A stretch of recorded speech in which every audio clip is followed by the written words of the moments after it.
Hello, ladies and gentlemen. I'm Ömer Faruk Öztürk, a third year management student, and this is my Physics 102 course project.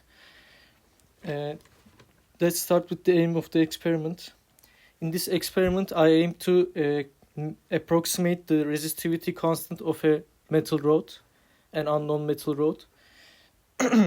For this experiment, we are going to need a power supply, DC, two multimeters, one for measuring the voltage and one for measuring the current, wires to set up the circuits, the metal rod, and other than that, a micrometer and a ruler for taking the dimensional measurements of the rod. For during the experiment, we are going to use two simple formulas.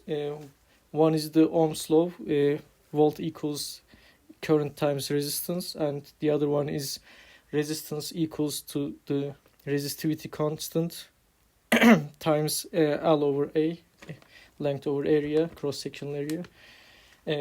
In this experiment, our control variables were the type of the metal, so we have to use the same type of metal in order to find its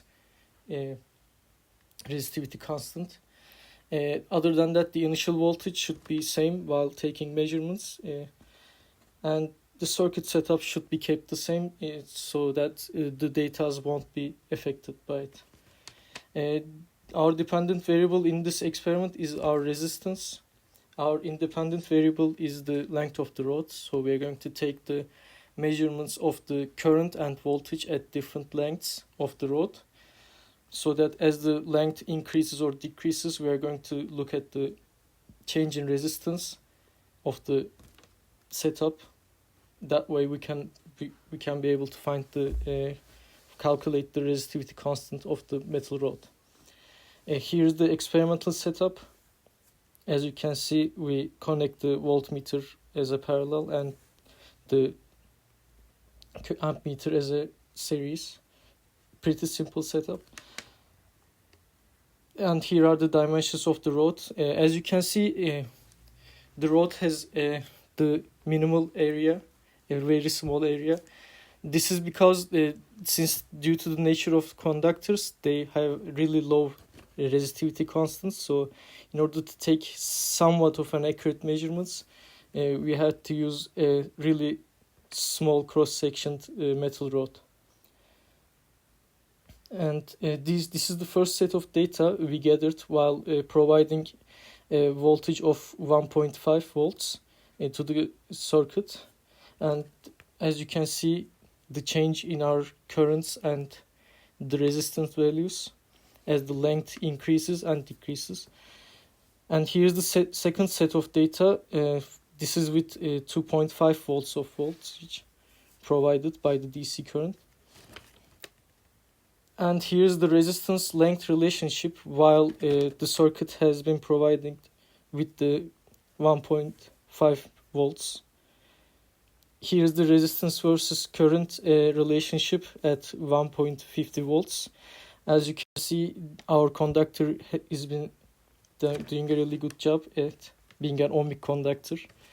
And here's the second set of data, the resistance versus length relationship at 2.5 and the resistance versus current at 2.50. So with that, we calculated the resistivity constants, and here is the percentage errors.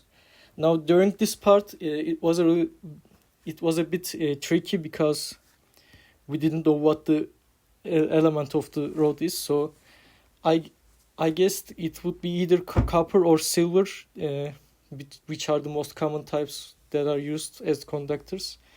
So I compared the experimental value with their theoretical values. And as you can see, that's kind of a good enough percentage error. Here are the systematic uncertainties, and along with some possible reasons for the percentage errors.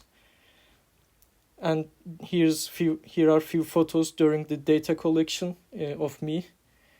Hope you enjoyed the video. Thank you. Bye.